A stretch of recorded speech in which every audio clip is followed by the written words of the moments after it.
بسم اللہ الرحمن الرحیم۔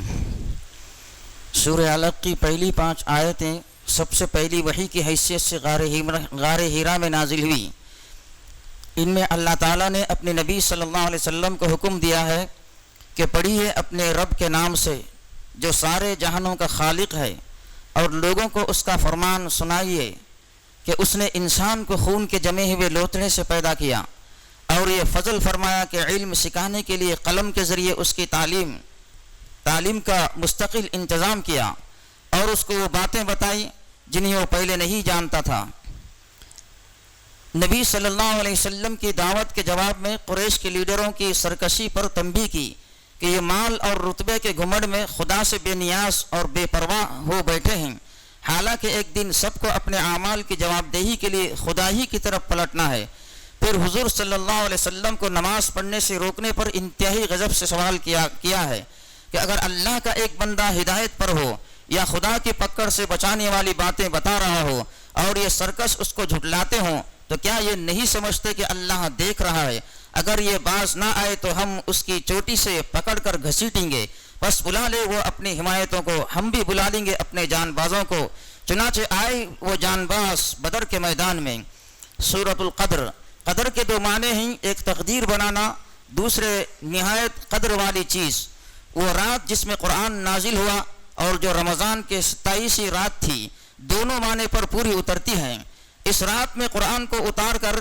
اس انسانیت کی تقدیر بدلنے اور اس کی بگڑی بنا دینے کا فیصلہ کیا گیا، جو اس زمین پر اپنے کرتوت سے ہر جگہ ذلیل ہو رہی تھی، اور اسی لیے یہ رات انسانی تاریخ میں سب سے زیادہ محترم، قابل قدر اور قیمتی رات ہے کہ اس میں انسانیت کے لیے آئندہ دنیا میں ترقی و بلندی اور آخرت میں فلاح و کامیابی کا وہ سامان اتارا گیا جو پچھلے 1000 مہینوں میں بھی کبھی نہ اتر سکا۔ اس لیے ہر سال اس رات کو جبرائیل علیہ السلام اپنے ساتھ فرشتوں کے پرے لیے دنیا میں اترتے ہیں، اور جو لوگ اس رات میں جا کر اللہ کو یاد کر رہے ہوتے ہیں ان سے مصافحہ کرتے اور مغفرت کی بشارت دیتے ہیں۔ صبح تک یہی کام چلتا رہتا ہے۔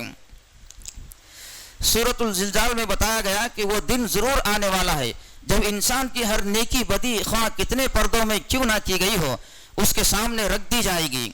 اس حقیقت کا نقشہ اس طرح کھینچا گیا ہے کہ جب زمین پورے زور کے ساتھ جھنجھوڑ دی جائے گی اور وہ اپنے اندر کے سارے بوجھ نکال کر باہر ڈال دے گی، انسان کہے گا یہ اس کو کیا ہو رہا ہے۔ اس روز وہ اپنے اوپر سے گزرے ہوئے سارے حالات بیان کر دے گی، اس لیے کہ اس کے رب نے اسے ایسا کرنے کا حکم دیا ہوگا۔ اس دن لوگ قبروں سے اس طرح نکلیں گے کہ کسی کے ساتھ نہ اس کے اہل خاندان ہوں گے، نہ عز اقربا، نہ اس کا جتہ پشت پر ہوگا، اس کے نوکر چاکر، نہ اس کی دولت و جائیداد، اور نہ اس کے دوست و احباب اور مددگار، اور نہ اس کے خدا کے ساتھ ٹھہرائے ہوئے شریک، بلکہ ہر ایک اپنے اعمال کی جواب دہی کے لیے اپنے رب کے حضور حاضر ہوگا۔ یہ اس لیے ہوگا کہ ان کو ان کے اعمال آنکھوں کے سامنے دکھائے جائیں گے، پھر جنہوں نے ذرہ برابر نیکی کی ہوگی وہ اس کو دیکھ لے گا، اور جس نے ذرہ برابر بدی کی ہوگی وہ اس کو دیکھ لے گا۔ سورہ عادیات، انسان آخرت سے غافل ہو کر کیسی اخلاقی پستی میں گر جاتا ہے اسے سمجھانے کے لیے اس عام بدامنی کو پیش کیا گیا ہے جس سے سارا ملک تنگ آیا ہوا تھا۔ ہر طرف لوٹ مار کا بازار گرم تھا، قبیلوں پر قبیلے چھاپے مارتے تھے، اور کوئی شخص بھی رات چین سے نہیں گزار سکتا تھا، کیونکہ ہر وقت یہ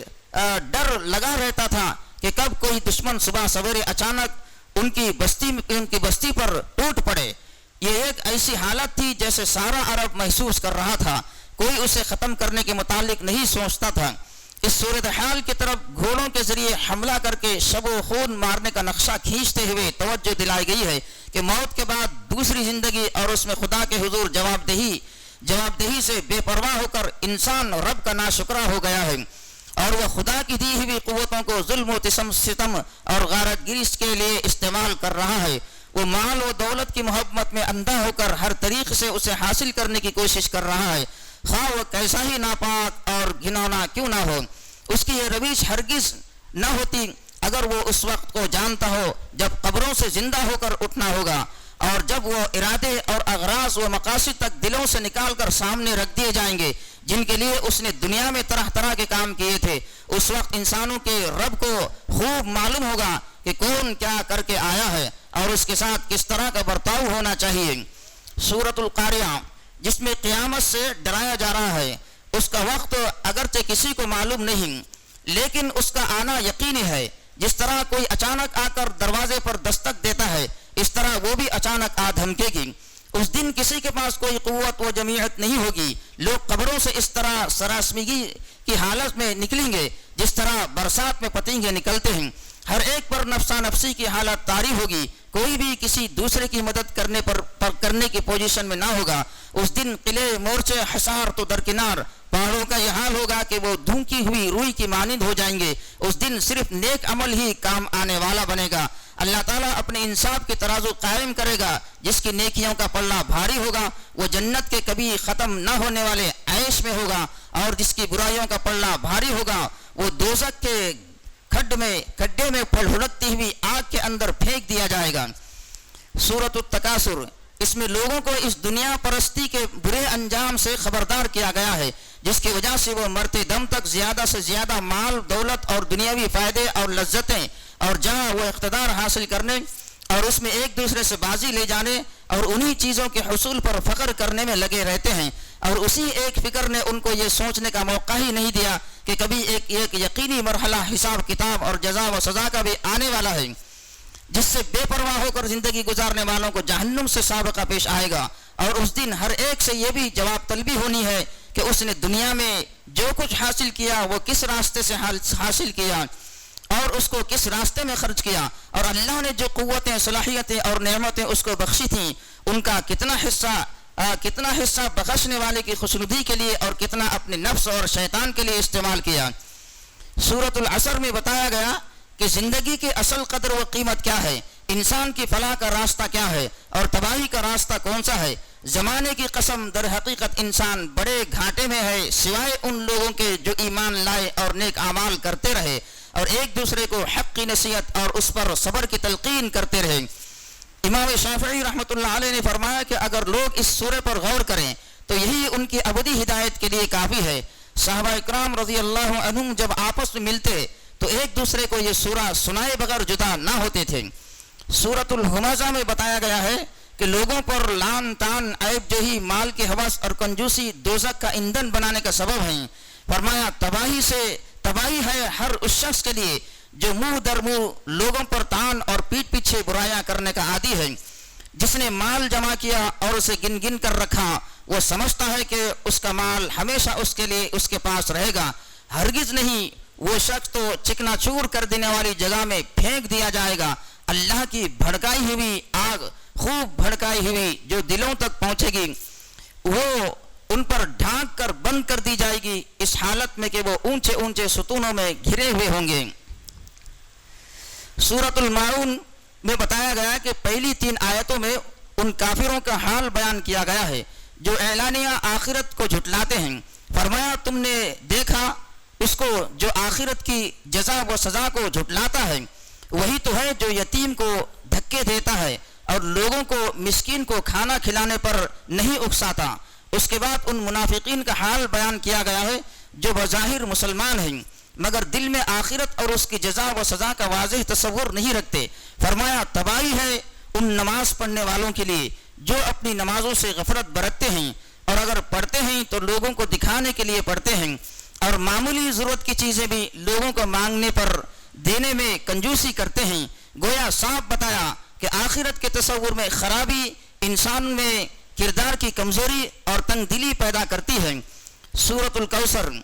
اس سے پہلی سورت کا مقصد یہ بتایا تھا کہ حضرت ابراہیم علیہ السلام نے اپنی ضروریت کو جس مقصد کے لیے یہاں لا کر بسایا تھا اور امن و رزق کی دعا مانگی تھی، قریش نے اسے بالکل برباد کر کے رکھ دیا ہے۔ نہ وہ خدائے واحد کی بندگی بجا لاتے ہیں، نہ فقراء و یتاما کے حقوق کی حفاظت کرتے ہیں۔ اب سورہ کوثر میں نبی صلی اللہ علیہ وسلم کو براہ راست خطاب کر کے بشارت دی ہے کہ اب خیر کثیر کے خزانے یعنی بیت اللہ کو ان بد کرداروں سے چھین کر آپ کے سپرد کیا جانے والا ہے۔ جب ایسا ہوا تو آپ اپنے رب کی نماز پڑھیے اور اس کے لیے قربانی دیں اور مشرکوں کی طرح کسی قسم کے شرک سے اسے آلودہ نہ ہونے دیں۔ ساتھ ہی مخالفین کو دھمکی دی کہ ان لوگوں کو اللہ کی طرف سے برکتیں اور رحمتیں ملی تھیں، جب یہ گھر ان سے چھین جائے گا تو وہ تمام برکتوں سے محروم ہو جائیں گے اور نتیجے میں ان کی جڑ ہی کٹ جائے گی۔ یہ بشارت بالآخر پوری ہو کر رہی۔ سورۃ الکافرون میں بتایا گیا ہے کہ اس سے پہلے کی تمام صورتوں میں قریش کے لیڈروں کو قومی اور انسانی بنیادوں پر خطاب کیا گیا ہے، کہیں بھی یا ایھا الکافرون کہہ کر خطاب نہیں کیا گیا، مگر اس سورہ میں ان کو صاف صاف اے کافر کہہ کر خطاب کیا گیا ہے۔ اس سورہ میں بتایا گیا ہے کہ دین و کفر اور دین اسلام ایک دوسرے سے بالکل الگ ہیں۔ ہمارے درمیان دین کے بنیادی مسئلہ معبود کے بارے میں کوئی بات مشترک نہیں ہے، نہ پہلے تھی نہ اب ہے اور نہ آئندہ ہوگی۔ یہ بات اگرچہ ابتدا میں قریش کے کافروں کو مخاطب کر کے کہی گئی تھی، مگر یہ انہی تک محدود نہیں بلکہ اسے قرآن میں درج کر کے تمام مسلمانوں کو قیامت تک کے لیے یہ تعلیم دی گئی ہے کہ دین کفر جہاں جس شکل میں بھی ہو ان کو اس سے بیزاری کا اظہار کرنا چاہیے اور بلا روح رعایت کہہ دینا چاہیے کہ دین کے معاملے میں کافروں سے کسی قسم کی مصالحت نہیں ہو سکتی۔ اس لیے یہ صورت اس وقت بھی پڑھی جاتی رہی جب لوگ مر کھپ گئے جن کی باتوں کے جواب میں یہ نازل ہوئی تھی، اور وہ لوگ بھی مسلمان ہونے کے بعد پڑھتے رہے جو اس کے نازل ہوتے وقت کافر مشرک تھے، اور ان کے گزر جانے کے صدیوں بعد آج بھی مسلمان اس سورہ کو پڑھتے ہیں، کیونکہ کفر اور کافروں سے بیزاری اور لا تعلقی ایمان کا اصل اور دائمی تقاضا ہے۔ سورہ نصر میں یہ بتایا گیا ہے کہ یہ سورت حجۃ الوداع کے موقع پر مینا میں نازل ہوئی، اور اس کے بعد حضور صلی اللہ علیہ وسلم نے اپنا وہ مشہور خطبہ ارشاد فرمایا جس میں فرمایا کہ میں نہیں جانتا کہ شاید اس کے بعد میں تم سے مل سکوں، خبردار رہو تمہارے خون تمہاری عزتیں ایک دوسرے پر اسی طرح حرام ہیں جس طرح یہ دن اور مقام حرام ہے۔ اس سورت کا نزول اس بات کی علامت سمجھا گیا کہ اب حضور صلی اللہ علیہ وسلم کا آخری وقت آ پہنچا، اور اب اس کے بعد آپ صلی اللہ علیہ وسلم اللہ کی حمد اور استغفار کریں۔ یہ سورہ بتاتی ہے کہ قوموں کے عام رہنماؤں میں اور اللہ کے نبی میں کیا فرق ہوتا ہے۔ عام لیڈر اور رہنما اگرچہ مقصد میں کامیاب ہو جائے تو عام طور پر لیڈر اور قوم خوب جشن مناتے ہیں، مگر اللہ کے رسول صلی اللہ علیہ وسلم نے 23 سال کی مختصر مدت میں ایک پوری قوم کے عقیدے، خیالات، عادتیں، اخلاق، رہن سہن، کاروبار اور سیاست کے طریقے، یہاں تک کہ جنگ اور صلح کے اصول و قوانین تک بالکل بدل ڈالے، اور جہالت و جاہلیت میں ڈوبی ہوئی قوم کو اٹھا کر اس قابل بنا دیا کہ وہ دنیا کو مسخر کر ڈالے اور عالمی اقوام کے امام بن جائے۔ مگر ایسا عظیم الشان کارنامہ آپ صلی اللہ علیہ وسلم کے ہاتھوں انجام پانے کے بعد آپ کو جشن منانے کا نہیں بلکہ اللہ کی حمد اور تسبیح کرنے اور اس سے مغفرت کی دعا مانگنے کا حکم دیا گیا ہے، اور آپ پوری عاجزی کے ساتھ اس کام میں لگ جاتے ہیں۔ حضرت عائشہ صدیقہ رضی اللہ عنہا فرماتی ہیں کہ حضور صلی اللہ علیہ وسلم اپنی وفات سے پہلے سبحانک اللہم و بحمدک استغفرک و اتوب الیہ، اے اللہ تو پاک ہے، تیری حمد کرتے ہوئے تجھ سے مغفرت طلب کرتا ہوں اور تیری توجہ کا طالب ہوں، کثرت سے پڑھا کرتے تھے۔ اور حضرت ام سلمہ رضی اللہ عنہا فرماتی ہیں کہ رسول اللہ صلی اللہ علیہ وسلم کی زبان مبارک پر آخری زمانے میں اٹھتے بیٹھتے آتے جاتے یہ الفاظ جاری رہتے تھے، سبحان اللہ و بحمدی۔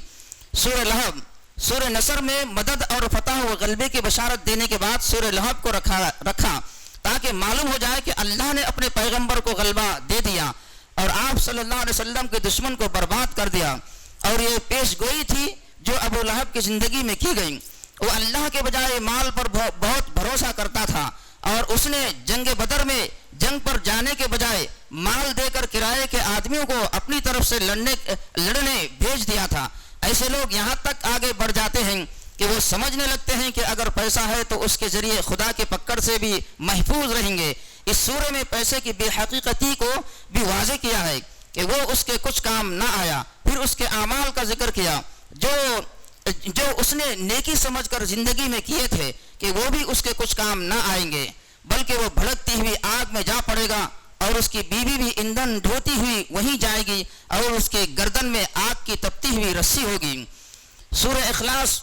فتح مکہ کے بعد عقیدے کی پختگی اور ثابت قدمی اور استقامت کی طرف توجہ دلاتے ہوئے سورہ اخلاص میں جو کچھ بیان کیا گیا ہے اس کا منشا اللہ واحد پر اس طرح ایمان لانا ہے کہ کہ اس کی ذات یا صفات کے لازمی تقاضوں میں کسی پہلو سے بھی کسی دوسرے کی شرکت کا خیال ذہن میں نہ رہے۔ دنیا میں اللہ کو تو ہمیشہ مانا گیا ہے، مگر گمراہی یہ ہے کہ شیطان طرح طرح سے فریب دے کر انسان سے ایسی ملاوٹ کراتا رہا جس سے اس کا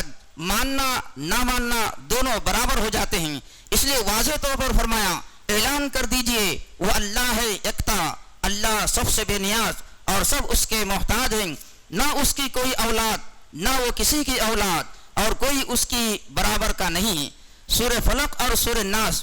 اصلاً آخری سورہ اخلاص ہے، مگر توحید کے خزانے کی حفاظت کے لیے یہ دو صورتیں الفلق اور الناس لگائی گئی ہیں۔ ان میں بندوں کو ان تمام آفتوں سے اپنے رب کی پناہ مانگنے کا حکم دیا گیا ہے جو توحید کے بارے میں